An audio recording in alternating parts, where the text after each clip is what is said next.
तारीख को जेल का ताला टूटेगा, 5 तारीख को जेल का ताला टूटेगा।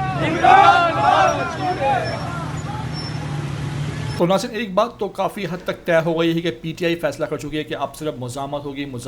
मुज़ामत होगी, और इसी सिलसिले में चारों सूबाई सदूर जो पीटीआई के हैं उनको हिदायत भी जारी कर दी गई हैं। इस मौके पर केपी के जाग रहा है, बलूचिस्तान जाग रहा है, पंजाब में भी कुछ आसार दिखाई दे रहे हैं, लेकिन इस मौके पर अब कराची कहाँ पीछे रह जाने वाला था। यही मगर वजह है कि कराची में अजीम शान रैली मुनक़्क़िद की गई, साथ साथ हैदराबाद में आज कॉल दी गई थी एक बड़े इज्तिमा की इस रैली की, जहाँ हालिम आदिल शेख ने उसकी वहाँ करनी थी क़यादत, लेकिन इस मौके पर कराची में जो है वो आप देख सकते हैं कि एक मरतबा फिर नौजवान जो हैं वो बाहर निकला, एक बड़ी बाइक रैली जो है वो मुनक़्क़िद की गई, और इस मौके पर पीटीआई परचम की बहार थी, इमरान खान के नारे थे, और लोग इस बात का बरमला इजहार कर रहे थे कि अब बस बहुत बर्दाश्त कर लिया है, कराची को निकलना होगा, सिंध को निकलना होगा, और सब तमाम लोग अब तैयार हैं, इमरान खान की कॉल का इंतज़ार है, इमरान खान की फाइनल कॉल आए तो फिर निकल कर कराची ये बता दे कि वो इमरान खान के साथ खड़ा है। इस मौके पर आप देख सकते हैं कि जोशो खरोश आवाम में दीदनी है, खासतौर पर कराची की नौजवान यूथ वो इमरान खान के साथ खड़ी है, वही निकली है, और पीटीआई के परचम उठाकर उन्होंने इस बात को साबित कर दिया है कि वो इमरान खान के साथ खड़े हैं, और ना सिर्फ साथ खड़े हैं बल्कि इमरान खान को ये पैगाम भी दे रहे हैं कि जब कराची धारता है तो फिर पूरा पाकिस्तान सुनता है, इसलिए